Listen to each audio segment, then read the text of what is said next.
इयत्ता 9वीच्या विद्यार्थ्यांचे या भागामध्ये मी स्वागत करतो. आज आपण जॉमेट्रीमधील पहिल्या चॅप्टरमधील टाइप्स ऑफ जॉमेट्रिकल स्टेटमेंट्स पाहूया. म्हणजे भूमितीय विधानाचे प्रकार. आता यामध्ये दोन प्रकार आहेत. एक म्हणजे सिंपल स्टेटमेंट, म्हणजे साधे विधान म्हणतो आपण. For example, the sum of all angles of a triangle is 180 degree.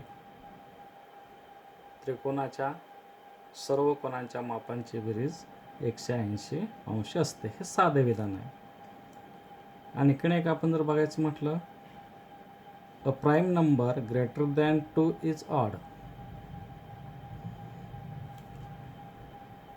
A prime number greater than 2 is odd म्हणजे 2 पेक्षा मोठी मूळ संख्या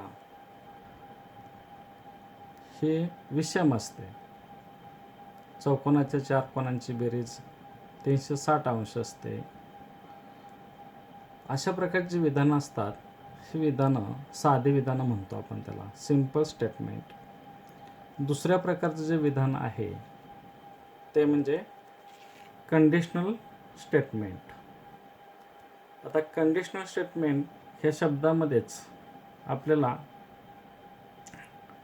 लक्षात येईल की the statement which can be written in the if then form is called conditional statement. आता या ठिकाणी त्या विधानामध्ये कंडिशन असते. जसं आपण पाहतो जर तरच्या स्वरूपातील विधाने, जेव्हा तेव्हाच्या स्वरूपातील विधाने, म्हणजेच इंग्रजीमध्ये आपण इफ देनच्या स्वरूपातील स्टेटमेंट्स म्हणतो आपण. For example, if the sum of measures of angles in a figure is 180 degree, then the figure is a triangle.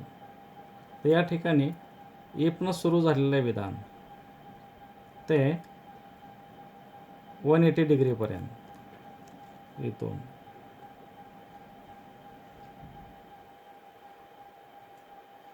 Then the figure is a triangle. जे एखाद्या फिगरच्या कोणांची बेरीज जर 180 असते तर ती फिगर ट्रायंगल असते. म्हणजे ह्या विधानामध्ये दोन पार्ट येतात. पहिला पार्ट म्हणजे आफ्टर इफ बिफोर देन, आणि दुसरा जो असतो तो आफ्टर देनचा. दुसरे एक विधान आहे आपल्याकडे, तर if angles in a linear pair are congruent then each of them is a right angle. मग triangles in linear pair are supplementary, म्हणजे दोघांची बेरीज 180 असते. आणि असे जर अँगल जर कॉन्ग्रंट असतील, एकरूप असतील, तर तो प्रत्येक अँगल हा 90 डिग्रीचा असतो. आता आपण ही दोन पाहिली उदाहरणं, सिंपल स्टेटमेंटचं आणि कंडिशनल स्टेटमेंटचं. कोणतेही सिंपल स्टेटमेंट आपण कंडिशनल स्टेटमेंटमध्ये त्याचं रूपांतर करू शकतो, किंवा कंडिशनल स्टेटमेंट असेल तर सिंपल स्टेटमेंटमध्ये रूपांतर करू शकतो. आता कंडिशनल स्टेटमेंटमध्ये जे दोन भाग आता मी सांगितले, त्यामध्ये पहिला जो भाग आहे, पहिलं जे स्टेटमेंट असतं आफ्टर इफ आणि बिफोर देन, त्याला आपण अँटीसिडंट म्हणणार आहोत. अँटीसिडंट म्हणजेच काय? पूर्वार्ध, विधानाचा पूर्वार्ध. त्यालाच आपण गिवन म्हणणार आहोत. The part of the statement after if and before then is called antecedent or given. बघा, ह्या विधानामध्ये इफच्या नंतर सुरू झाले the sum of measures of angles in a figure is 180 degree. आता इथंपर्यंत देनच्या अगोदरचं आणि इफच्या नंतरचं हे एवढं जे विधान झालं, हे स्टेटमेंट, ह्यालाच म्हणायचं अँटीसिडंट. आणि त्यानंतरचं जे विधान आहे पुढचं, then the figure is a triangle, हे जे पुढचं विधान आहे त्याला म्हणायचं consequent or to prove. The part of conditional statement after then is called as consequent or to prove. त्याला उत्तरार्ध विधानाचा म्हणायचं. आता हे पाहून झाल्यानंतर आपण अँटीसिडंट पाहिलं आणि कॉन्सिक्वेंट पाहिलं किंवा टू प्रूव्ह त्याला आपण म्हणतो. आता कॉन्व्हर्स ऑफ द स्टेटमेंट म्हणजे विधानाचा व्यत्यास. कॉन्व्हर्स ऑफ द स्टेटमेंट हा फार महत्त्वाचा आहे. If the antecedent and consequent in a given conditional statement are interchange the resulting statement is called the converse of the given statement. बघा, जर conditional स्टेटमेंटमध्ये देन नंतरचा जो भाग आहे तो इफ नंतर आणायचा आणि इफ नंतरचा जो भाग आहे तो देन नंतर न्यायचा, असं जे विधान बनतं त्याच विधानाला आपण कॉन्व्हर्स ऑफ दॅट स्टेटमेंट म्हणतो. आपण त्याचा व्यत्यास म्हणतो विधानाचा. उलट आता इथे एक एक्झाम्पल दिलेलं आहे बघा. इथे एक कंडिशनल स्टेटमेंट दिलेलं आहे मी. If a quadrilateral is a rhombus, then its diagonals are perpendicular bisectors of each other. एखादा क्वाड्रिलॅटरल जर रोम्बस असेल, समभुज चौकोन असेल, तर त्याचे जे डायगोनल्स असतात ते परपेंडिक्युलर बायसेक्टर्स असतात. एकमेकांचे परपेंडिक्युलर बायसेक्टर म्हणजे एकमेकांना काटकोनात ते दुभागतात. आता ह्या विधानाचं हे जे कंडिशनल स्टेटमेंट आहे ह्याचं आपल्याला कॉन्व्हर्स लिहायचं आहे. आता उलट लिहूया आपण. इफ द डायगोनल्स, बघा इथं देन नंतरचा जो पार्ट आहे तो अगोदर इफ नंतर घ्यायचा.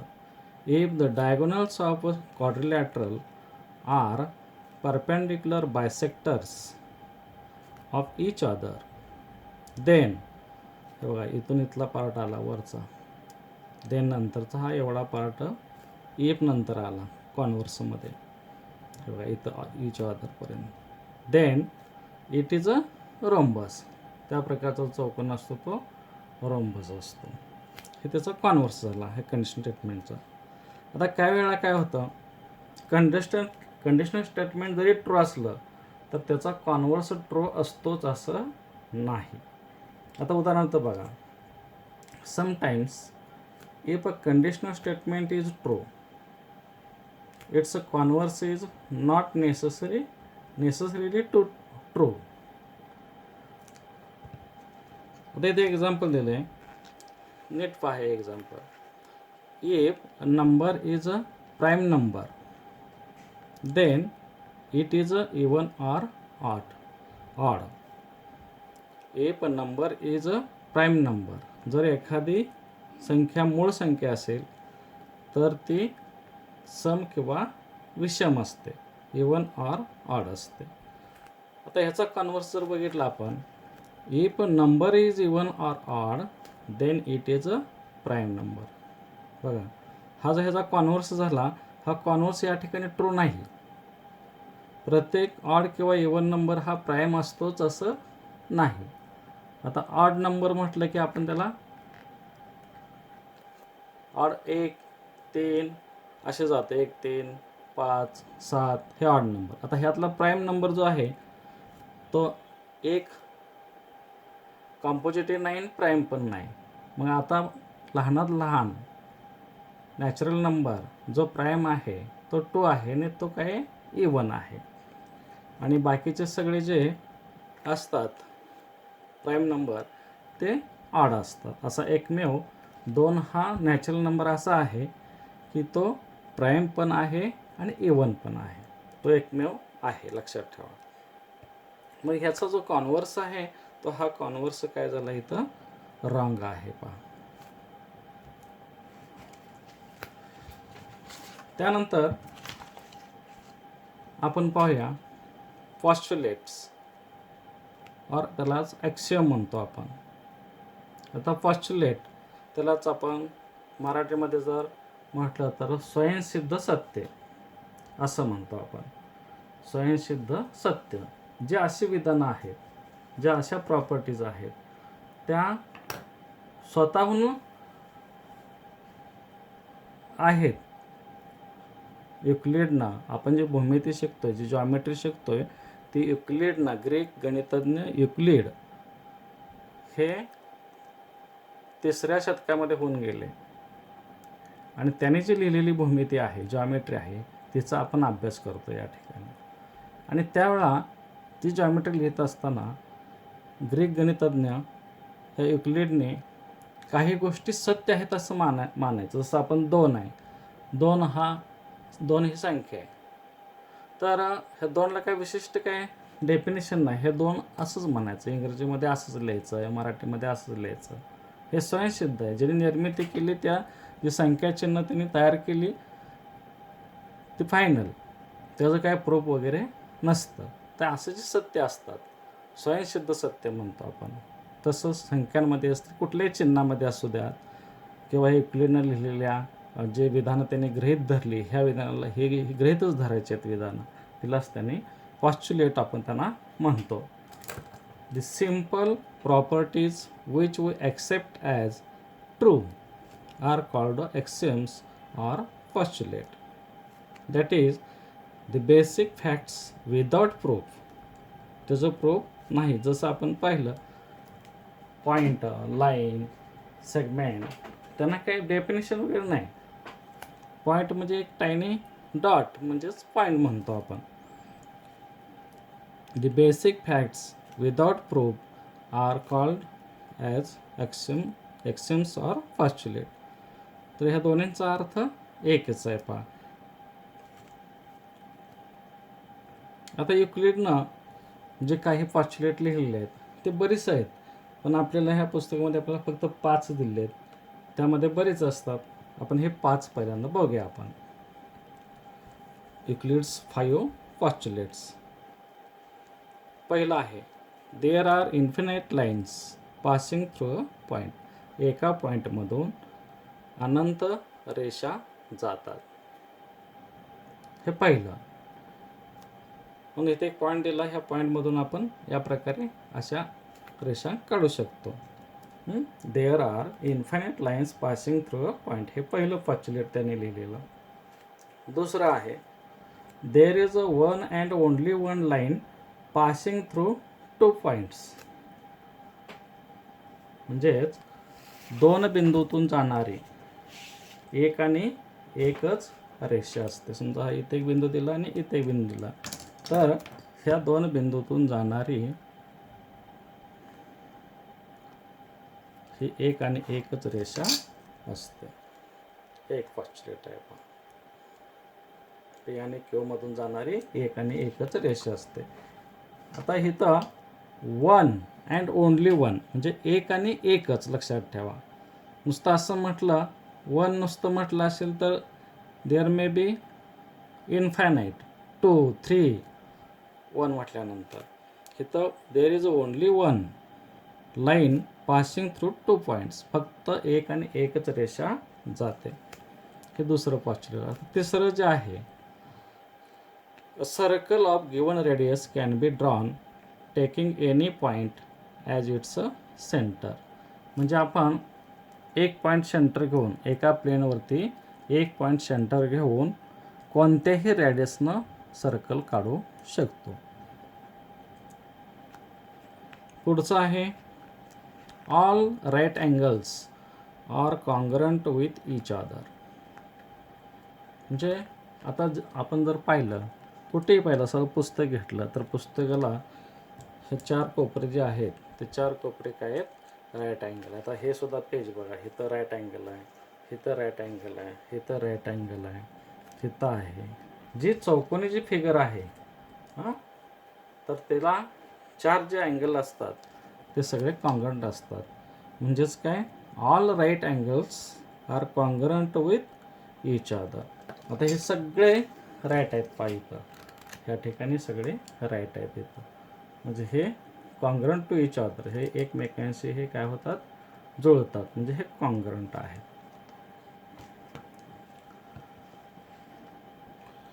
पाचवं जे आहे postulate, if 2 interior angles form on one side of a transversal of 2 lines add up to less than two right angles, then the lines produced in that direction intersect each other.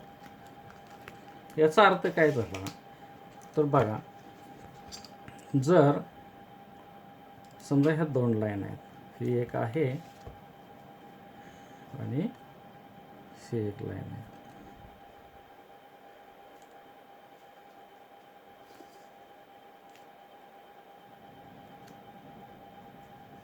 आणि ह्या दोन लाईनची ही समजा transversal आहे, line L, line M आणि N ही transversal. आता ह्यात म्हटलेलं आहे पहा, if two interior angles form on one side of a triangle of two lines add up to less than two right angles. आता ह्या साईडची जर अँगलची जर आपण ॲडिशन केली ह्या दोघांची, तर ती दोन राईट अँगलपेक्षा कमी होत असेल. दोन राईट अँगल, एक राईट अँगल कितीचा असतो, 90चा असतो. मग दोन म्हटलं की 180चा असतो. मग ह्या दोघांची जर सम ही 180पेक्षा कमी झाली, म्हणजे लेस दॅन टू राईट अँगल झाली, तर जर त्या लाईन जर आपण पुढे वाढवल्या, अशा त्या इकडं वाढवल्या, हे पण इकडं वाढवल्या, असं इन्क्रीज केली इकडं, तर त्या काय होतील, इंटरसेक्ट इच अदर, म्हणजे त्या एकमेकींना छेदतील त्या साईडला. म्हणजे यांच्या ज्या साईडला जे अँगल आहेत त्या अँगलची सम 180पेक्षा जर कमी असेल, म्हणजे दोन राईट अँगलपेक्षा कमी असेल, तर त्या साईडला त्या लाईन्स काय होतात, इंटरसेक्ट होतात. हे एक त्यांनी आपल्याला पॉच्युलेट दिलेलं आहे. तर अशा प्रकारचे अनेक पॉच्युलेट्स त्यांनी सांगितलेले आहेत पहा. मग त्यामध्ये there is exactly one plane passing through a line and a point not on the line.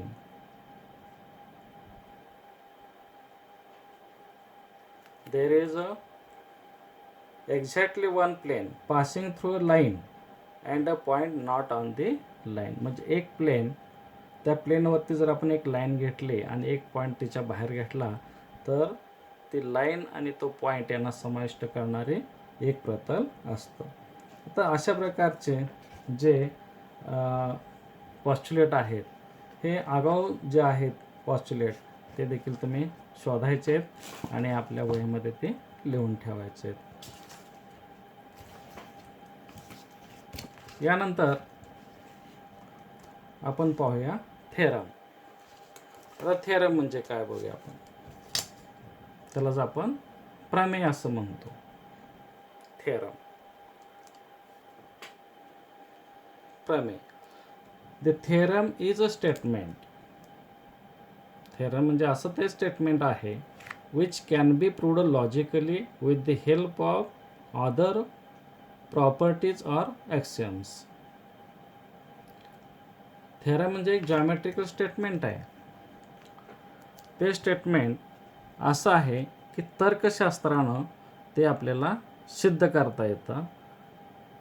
तर पॉच्युलेटच्या सहाय्यानं किंवा त्या अगोदर आपण जे गुणधर्म आपण प्रूव्ह केलेले आहेत, जे प्रॉपर्टी प्रूव्ह केलेले आहे, त्याचा आधार घेऊन बघा, पॉच्युलेट आणि प्रिव्हियसली प्रूव्ड प्रॉपर्टीज यांचा उपयोग करून जे स्टेटमेंट प्रूव्ह केलं जातं त्याला आपण थेरम म्हणतात. आता थेरम मीन्स जॉमेट्रिकल प्रॉपर्टी. लक्षात ठेवा, पॉच्युलेट वेगळे आहेत आणि थेरम हे जॉमेट्रिकल स्टेटमेंट असतं, मात्र ते आपल्याला पॉच्युलेट किंवा अदर प्रॉपर्टीजवरून प्रूव्ह करता येतं.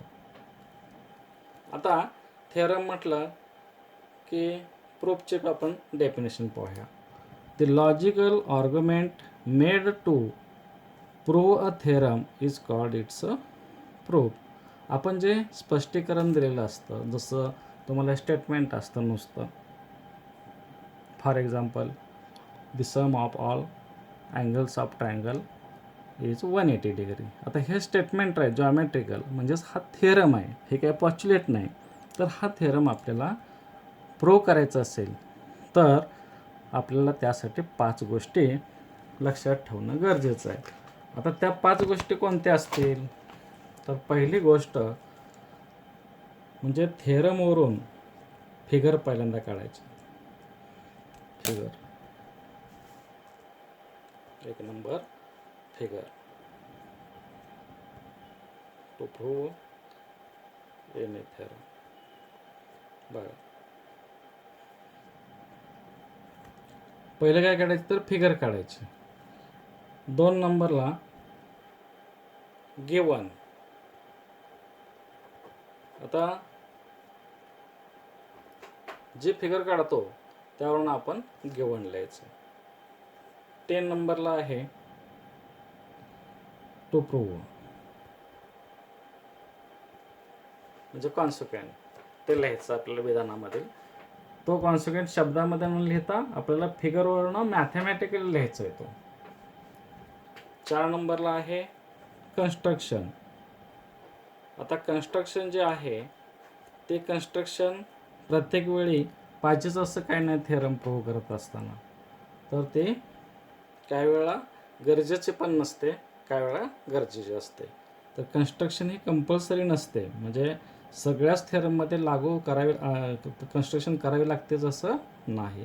त्यावेळी ह्या 3 गोष्टी असतील आणि फिगर असेल तरी आपण प्रूव्ह करू शकतो. आता नाही, 5वं सगळ्यात महत्त्वाचं आहे ते प्रूफ असतं. म्हणजे आपण जे आर्ग्युमेंट करणार आहोत हे कसं प्रूव्ह झालं हे फिगरवरून, त्याला आधार देत, प्रत्येकाला आपल्याला आधार द्यायचा आहे, ते आधार देत देत ते आपण प्रूव्ह करायचं. तर अशा ह्या 5 गोष्टी सगळ्यात महत्त्वाच्या आहेत. पण ह्या असाच क्रम त्यांचा असला पाहिजे. फिगर पहिल्यांदा असायला पाहिजे, नंतर गिवन पाहिजे, ते फिगरवरून येणार. फिगरमध्ये जे व्हर्टेक्स तुम्ही घेणार आहात तेच व्हर्टेक्स तुम्हाला ह्यामध्ये लिहायचे आहेत. टू प्रूव्हमध्ये जे कॉन्सिक्वेंट असतं ते तुम्हाला मॅथमॅटिकली इथं लिहायचं आहे. तुम्ही जी कन्स्ट्रक्शन त्यामध्ये करणार आहे ती इथं लिहायची असते आणि प्रूफ लिहायचं असतं. अशा प्रकारे तो थेरम प्रूव्ह करायचा असतो. आता ह्यात दुसरे काय भाग कोरोलरी. आता कोरोलरी जो आहे त्याला उपप्रमेय म्हणायचं मराठीमध्ये. प्रमेयावरून जो गुणधर्म सहजरित्या आपल्याला मिळतो त्याला आपल्याला उपप्रमेय म्हणायचं आहे. A property that can be easily derived from a theorem is called a corollary. Corollary म्हणजे काय? उपप्रमेय. तर कोरोलरी म्हणतो आपण. A property that can be easily derived from a theorem is called a corollary. So there are 2 types of proofs. Now proofs, there are 2 types of proofs. One is direct proof and other is a indirect proof. First direct proof पाहूया आपण. If from antecedent we reach up to consequent using axioms or previously proved theorems, then it is a direct proof. जर का आपण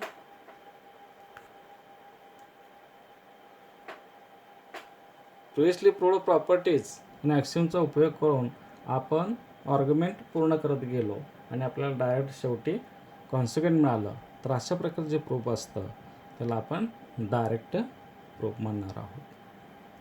आणि दुसरं जे आहे ते आहे इनडायरेक्ट प्रूफ.